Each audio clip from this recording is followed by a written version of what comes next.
right, this is 2509380M, the People versus Randall Crane. Are we ready on Randall Crane? Mr. Crane's coming up.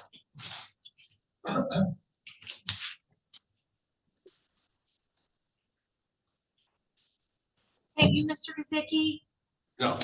Mr. Crane, do you have counsel? Was that you, Mr. Barron? Your Honor, Todd Barrett, I did speak with Mr. Crane prior to the court calling the case today. I think that at this time, Mr. Crane's probably best served proceeding on his own. There are some constitutional arguments that he's raising that I don't think as a member of the bar I can. Oh, is he a sovereign citizen? He's making some sovereign arguments, yes. Okay, I have very little patience for them. I will let you know that, sir. So, okay, tell me your name. My name is Randall Crane. That's a living name, not a corporate fiction. So you're a real person named I am Randall a real Crane. person. Okay. I'm Okay, here. no, listen to me. Sir, you're here today because you have some charges against you. All right. I'm challenging the court's jurisdiction. Okay, well, denied. Your motion's denied. I have jurisdiction to the Constitution of the state of Michigan. What's your next? I'm not arguing with you, sir. I have jurisdiction. So. You have to provide subject matter jurisdiction as well Okay. as personal jurisdiction to me before these can proceed. Okay, your motion's denied. I have jurisdiction under the Constitution of the state of Michigan. What else? What else? You do not have jurisdiction over the national. I just said I did. No, you don't. All right. All right. Okay. So, sir, do you want to proceed on these cases and talk to the prosecutor? Don't look on your phone while you're talking to me. If you My don't notes know- are on. No, you listen to me. If you don't know your sovereign citizen arguments well enough to come up here and say them, I can tell you can't have a court. I can tell you can't have a phone in here. In other words, learn your script. I want you to listen to me. You're here today on misdemeanor charges. No talking. You're brought into court. You've already been arraigned. You have a charge of interfering with police officers in the while they're doing official business. That's a misdemeanor punishable by up to 90 days in jail and a fine of up to $500. You also have a civil infraction for operating using a mobile electronic device, first offense while operating a motor vehicle, a charge of no proof of insurance. Those are both civil infractions. Civil infraction for no proof of or no registration in a motor vehicle. So those are the charges against you, sir. I'm going to tell you the rights that are actually real rights that you have in this court. You have a right to an attorney appointed at public expense if you are indigent without money to hire an attorney, and if the offense charge requires a minimum jail sentence or the court determines that it might sentence you to jail. The appointing authority will decide if you are indigent and appoint counsel if you are eligible. You may have to repay the expense for an appointed attorney.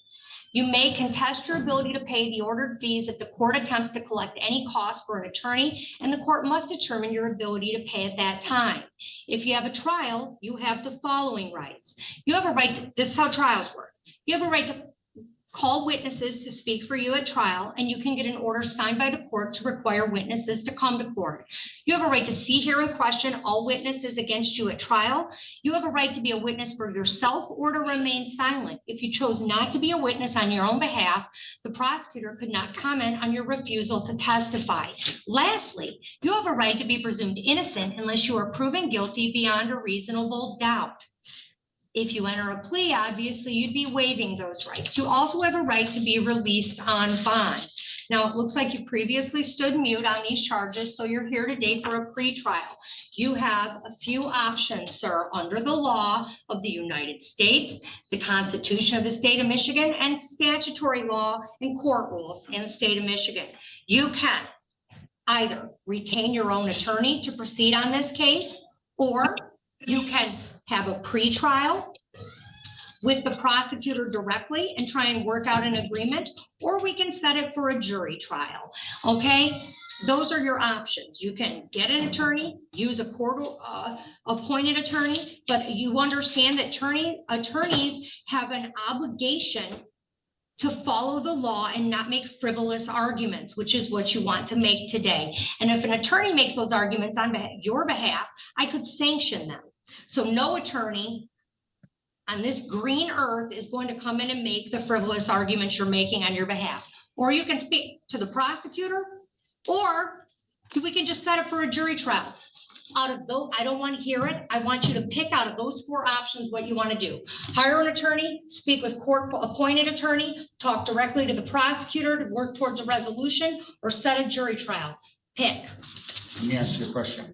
No, I asked you a question and I'm telling you to answer it. And I have the right to understand my rights and understanding. Sir, exactly here, what- can you hand him this form? These are your constitutional rights I just read to you. Why don't you have a seat?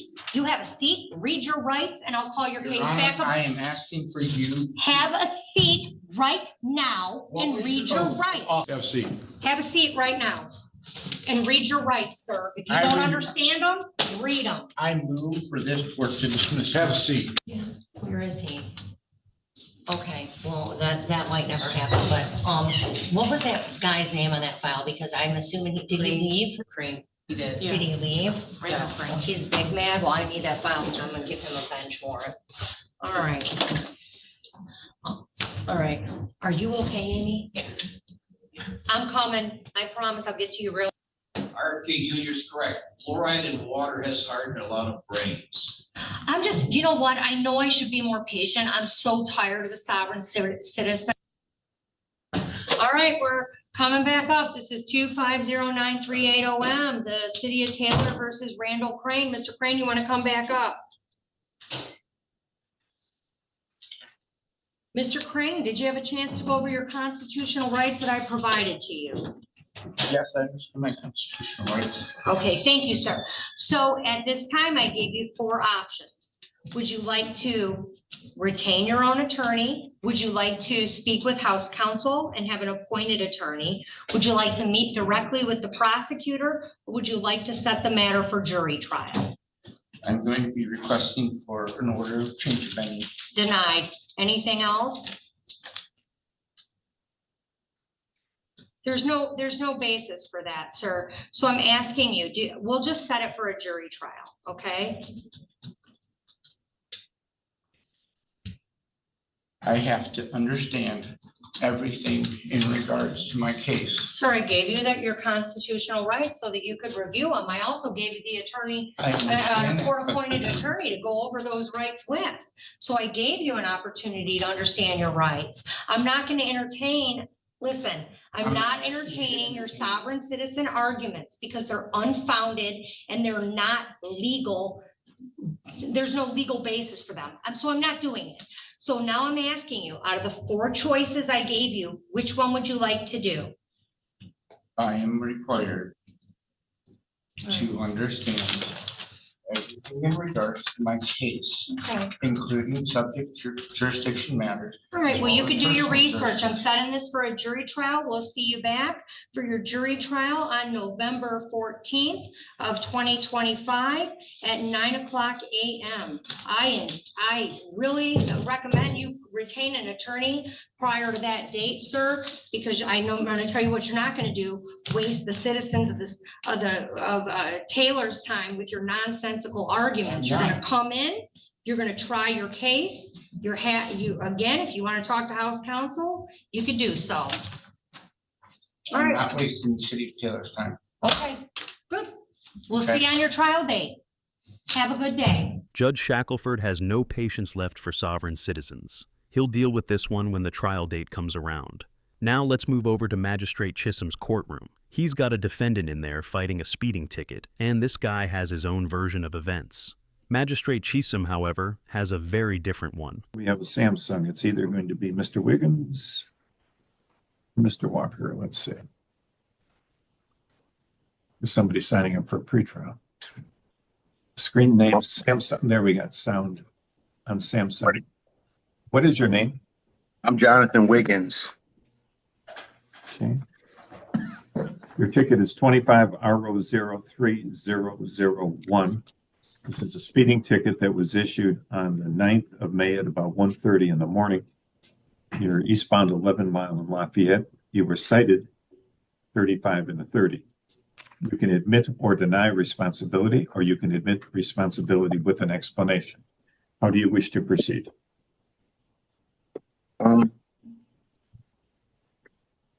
Not guilty. Raise your right hands, please. Do you swear or affirm that the testimony you're about to give in this matter will be the truth? I do, Your Yes. Honor. Okay. The officer will testify first, please. Your Honor, on the listed date and time, I was traveling eastbound on 11 Mile approaching Lafayette when I observed a black 2021 GMC Yukon traveling westbound on 11 Mile. Eastbound on 11 Mile when I activated my front moving opposite radar and got a reading at a 47 miles per hour in a 35 mile per hour zone. I also observed the vehicle moving at a very high rate of speed, and that's when I activated my radar. The radar was tested before and after my shift, and I am certified to operate radar, Your Honor. Thank you. Mr. Wiggins? Sir? You ready for, you want to hear my statement is what you say? Yes. Okay. I'm Jonathan Wiggins. I was coming home from work, 1:30. I take that route.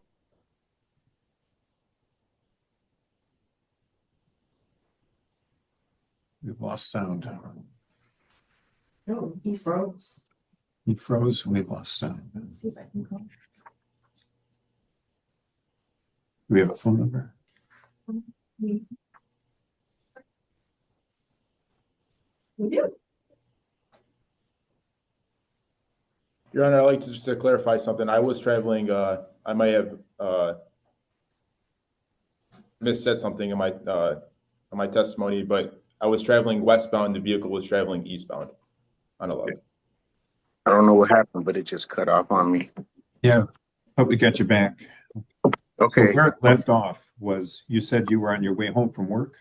Yeah, I get off at 1:15 and I take 11 Mile every day, and I know to do 35 miles an hour on 11 Mile Road and 45 miles an hour on Woodward. I don't have no reason to be racing up and down the street. I'm 60 years old. It was a car on the side of me when he was in front of us, facing us. And when he pulled me over, he said, "You know, you pulled me over for?" I say, "No, I don't." He was like, "Well, you were speeding." And I was like, "Well, it was two cars. We were side by side on the lane. So how was I speeding?" And he said, "I visually radared you at 47." And I said, "Excuse me?" And at first he didn't have a radar. When I read my ticket, it says that he used the radar. And then he said, "Well, I'm just going to give you a ticket for 1 to 5 over." I still take this route every day. I'm tiptoeing just to get to 75 so that I can get home. It's kids racing up and down Woodward and all type of sports cars. I'm not one of those. And I didn't like him saying that I was speeding. It was just too much. Going from 12 miles over the limit down to 5. That's a solid deal. But this guy still isn't happy with it. What's that got to do with the rate of the vehicle?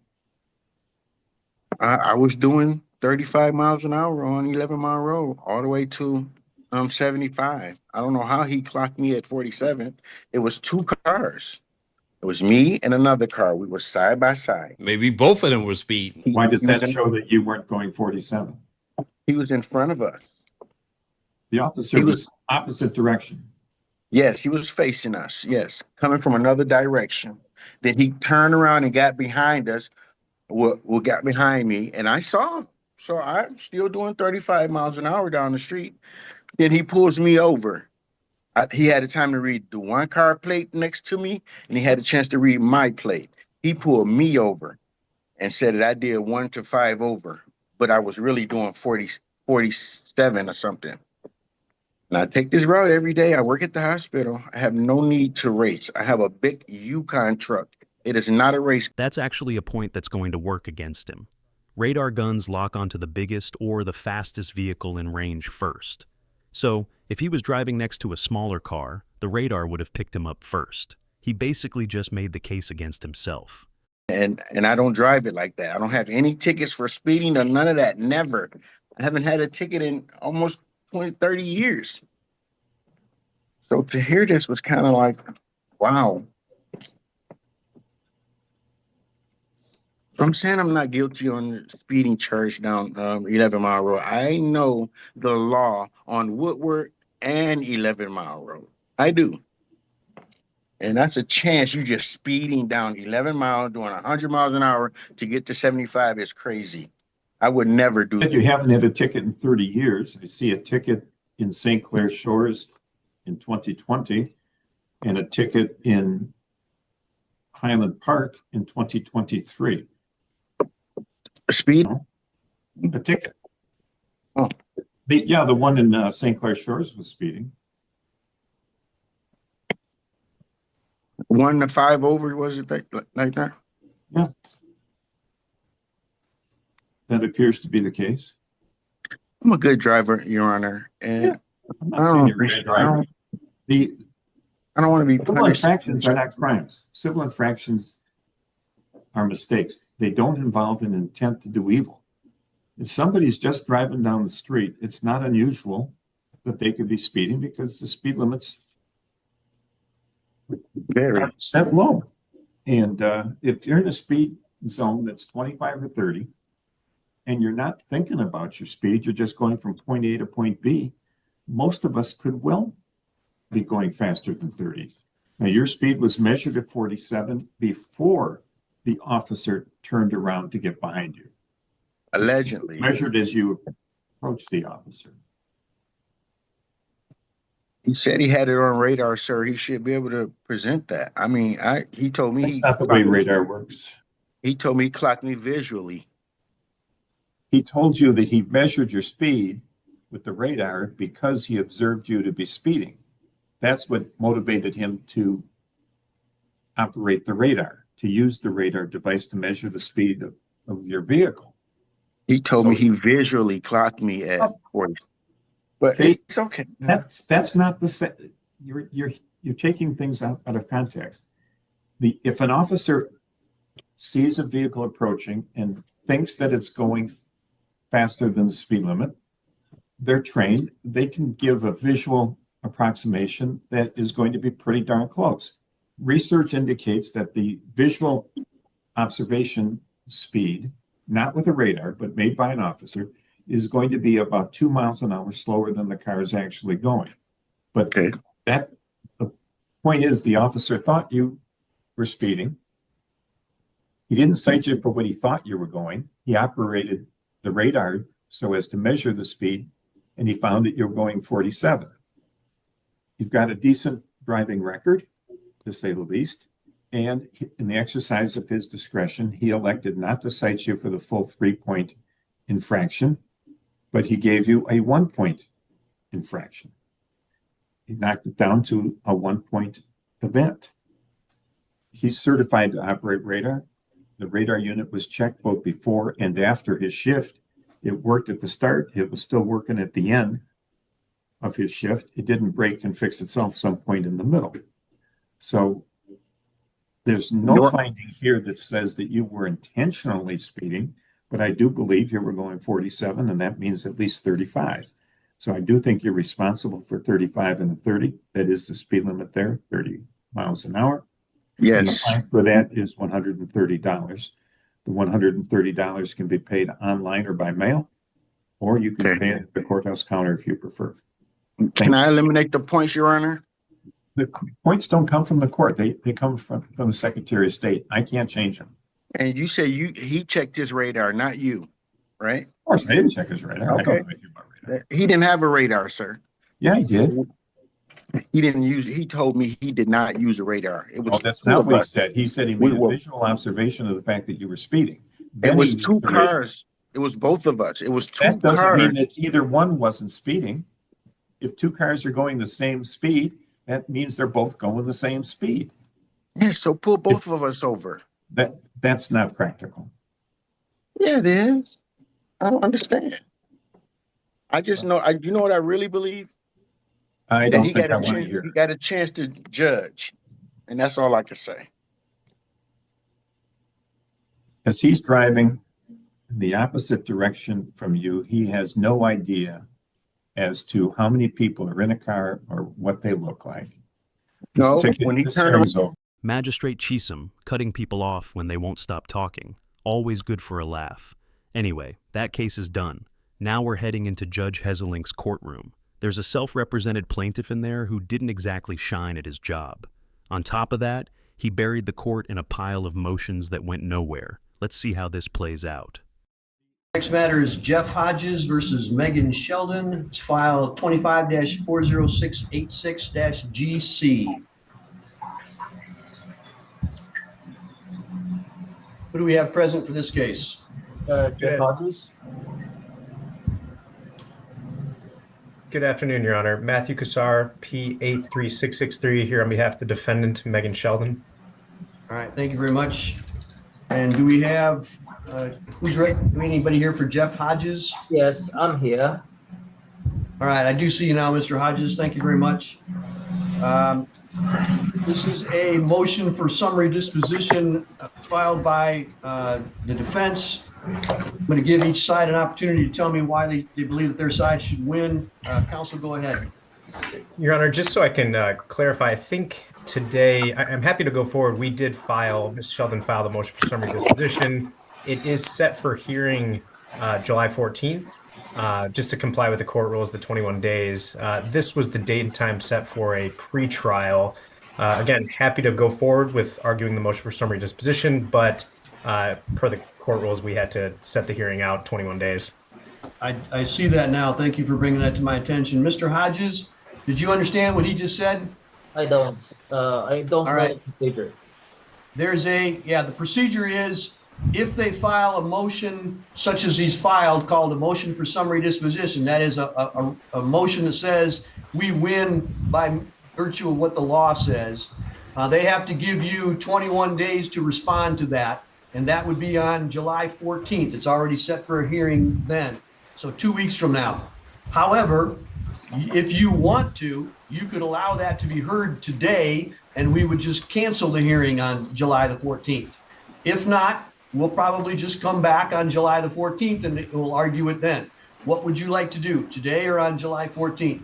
I prefer to see what can be solved or not solved today. Okay, so you want to go forward today and not have the hearing on the 14th, is that correct? Yes. Okay, all right. So I'm going to give both of you again an opportunity to argue your sides and to put out whatever information you want me to have. So counsel, this is your opportunity. Go ahead. Yeah, thank you, Your Honor. This is, I trust that the court received the briefs and the motion. This is one of several actions filed by Mr. Hodges in the wake of his termination as a contract worker, ultimately for the end client Wade Trim Inc., which is a professional engineering firm. Mr. Hodges filed several actions that we believe are frivolous. This is one against Mrs. Sheldon, who was a remote supervisor of Mr. Hodges during his 3 or so weeks as a contract worker.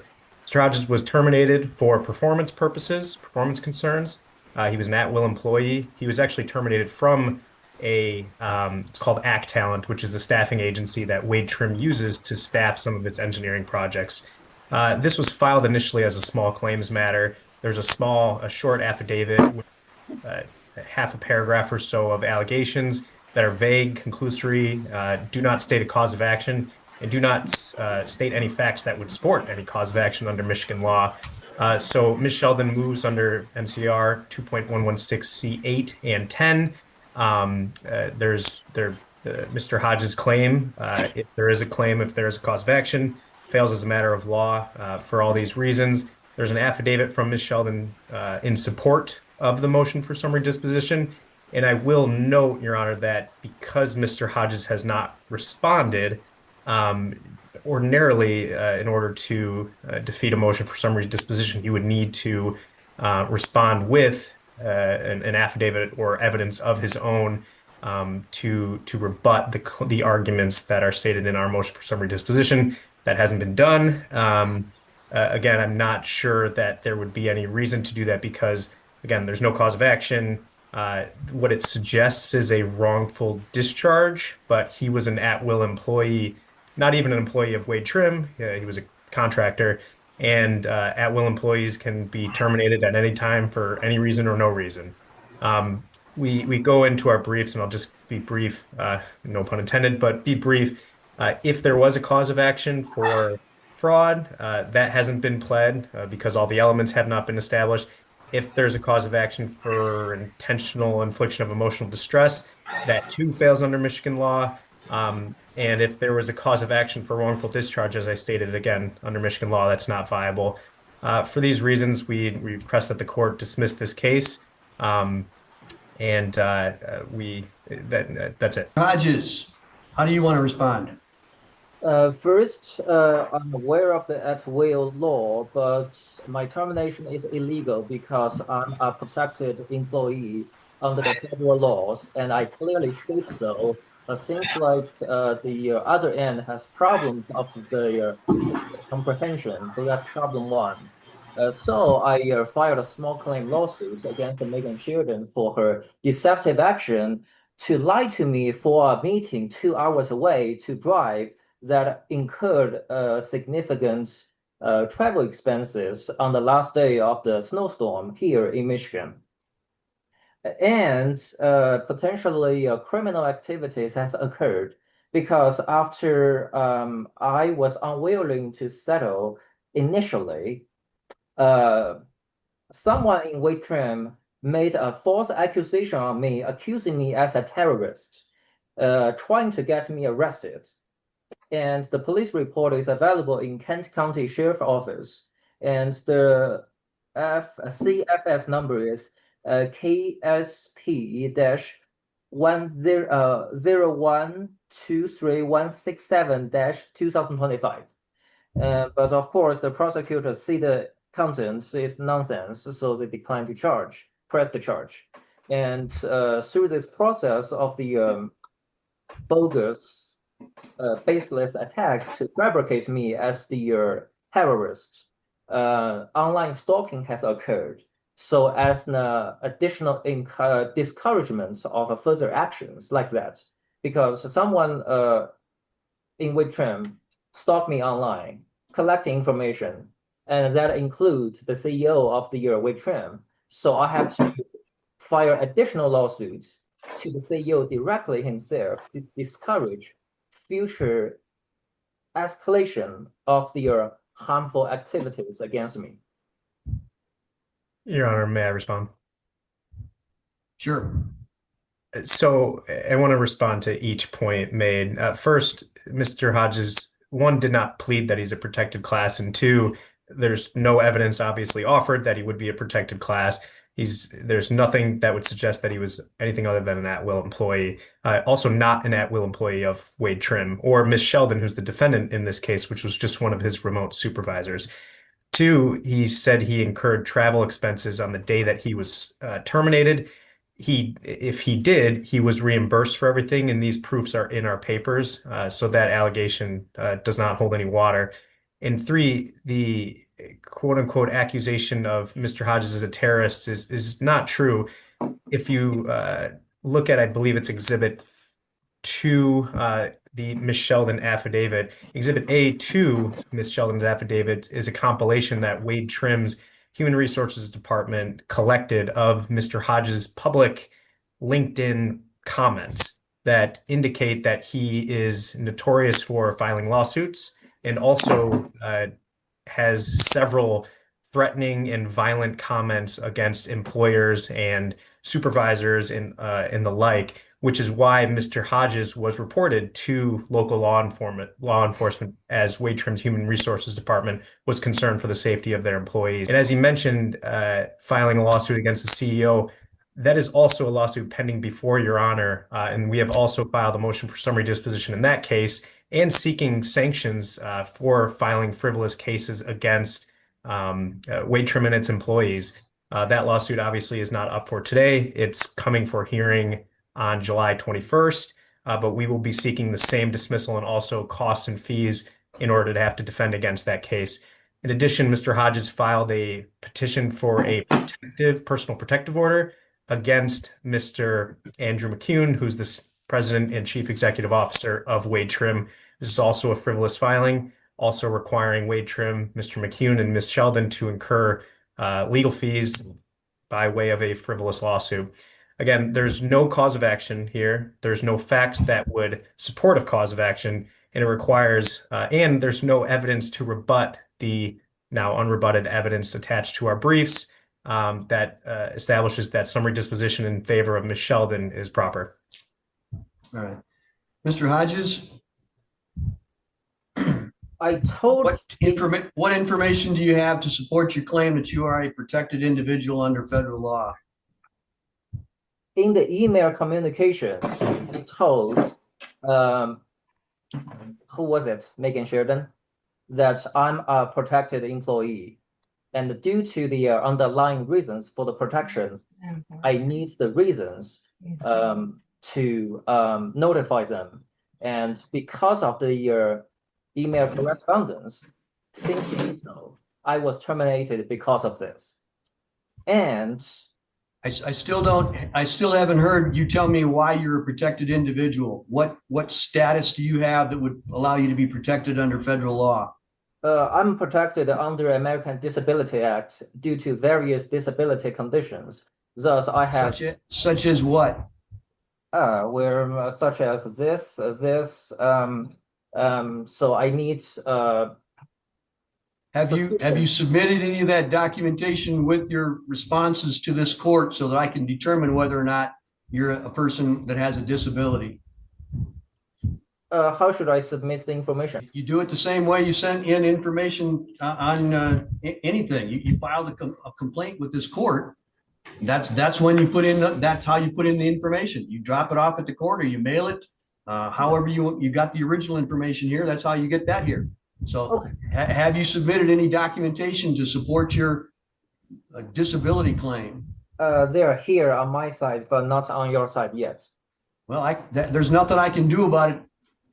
You haven't submitted it. You haven't sent it into the other attorney. You haven't sent it into the court. So there's nothing that I can look at to determine whether or not you actually have a disability claim there. Just showing me a pill bottle and papers doesn't do any good at all. Given that situation, I do have some additional information here. I don't know how visible this is. It's almost invisible. I can't tell what it is at all. Okay, fair. Then I will not try that. Is there a way to request a hearing at a later date after I submit the information related to this? Well, tell me what that information is going to be, and I'll make a decision about that. So what is your claim for disability? Because I informed them that I have underlying disability falling under ADA. And that's a conclusion. That's a conclusion, sir. I don't want a conclusion. I want you to tell me what facts you have that prove that you have a disability of some kind. Okay. You have a doctor. Do you have a doctor telling you that you have a disability? Yes, I do. And the doctor says that you can't work, or that you have limitations or restrictions on your work? Yes. And who is that doctor, and what are the limitations or restrictions? I need accommodations in the hours so I can attend to the necessary medical appointments I need. Who is the doctor, and what are the limitations? Where my psychiatrist, like psych nurse, and my psychological therapist, Shepard, and I need additional psychological evaluation to make further determination of the condition to make better treatment. Then you don't have a disability if you need further confirmation of that. That you might want to go for a disability, but you don't have one right now. Do you have a disability from a doctor that says that you cannot work or you can only work with limitations? I have that. Where? The disability is established, and it was diagnosed of me as early as 2018. And that's the record I always have. And that's the record I always inform the employers that I have a disability and I need accommodation. So that's step number one. So I'll keep that in the back of my mind for a minute to determine whether or not we need to have a further hearing on your disability. The next step is, even if you had a disability, how is Ms. Sheldon the one who fired you? Where I told her I have a disability and I have to let everyone know I have a disability so the hours can be accommodated. And upon telling her so, I was terminated as a result. Who were you working for? I was working for Courtroom. The defense has said that you were working for a temporary firm by the name of, was it Activent? Yeah, where I was working for Courtroom through a firm, yes. You might have been working at a Wade Trim job site, Yes. but what evidence did you have to prove that you were working for Wade Trim? Where the payroll comes from the firm that is excellent, but I reported directly to Megan Sheridan. I'm not asking who you report to. I'm asking who hired you. Excellent. Ms. Sheldon worked for Actilent? I don't know who she works for. Probably with Trim or wherever the payroll comes from her. Well, the defense has said that she works for Wade Trim and not Actilent. So if you work for Actilent, why should you be suing Ms. Sheldon? Because Mr. Sheridan is the one conducted deceptive actions on me and terminated me. She didn't terminate you if she didn't employ you. Then I don't know how that works. I'm sorry that you don't, but all I can tell you is you can't sue somebody for doing something that they can't do. If Ms. Sheldon is not your employer, she can't fire you. Your employer fired you. Your employer right now is Actilent, as far as I can tell. Then they never fired me. They did not say they fired me. They just want to stay away from this problem, and they told me they didn't do anything until it gets pretty chaotic. Then what's the problem? Why should I have a lawsuit against Ms. Sheldon if you were simply told to stay away? You're employed by Actilent. They can tell you to go wherever you want. They want you to go, can't they? No, so that's why I received the COBRA letter, so that shows that the termination of the employment. Then because Megan Sheldon did the decision of termination, so how can Megan Sheldon make a decision to terminate you if she doesn't work for Actilent? I don't know. The termination decision comes from her, in my perception. Your perception doesn't mean a thing right now if she doesn't work for Actilent. You've told me that you were employed by Actilent. The defense tells me that she's employed by Wade Trim. You don't have any, do you have any evidence to dispute that? I don't. Okay, then. Based on that information, then it really doesn't matter whether you've got a disability or not. Your lawsuits against Megan Sheldon, there's nothing that she did or could have done that would be viable in a lawsuit if it's a termination of employment process. That's all through Actilent. You're going to have to sue Actilent. Megan Sheldon's got nothing to do that. Counsel, did you submit a proposed order in this case yet? Oh, we did not, Your Honor. We can submit one today, though. All right. Please do so, indicating that I find for the defense for the reasons stated on the record, and I'll sign that once it's submitted here. Thank you very much. All right, that's all for today. Thank you. At-will employment is straightforward. Your employer can let you go whenever they want, and you can walk out whenever you want. That's the deal from the start. But trying to sue a company you never even worked for because you claim they fired you, when that wasn't even your employer, that's a tough argument to make. He'll figure that out soon enough. And that wraps up today's videos. Drop a comment below, hit subscribe, and turn on notifications so you never miss anything.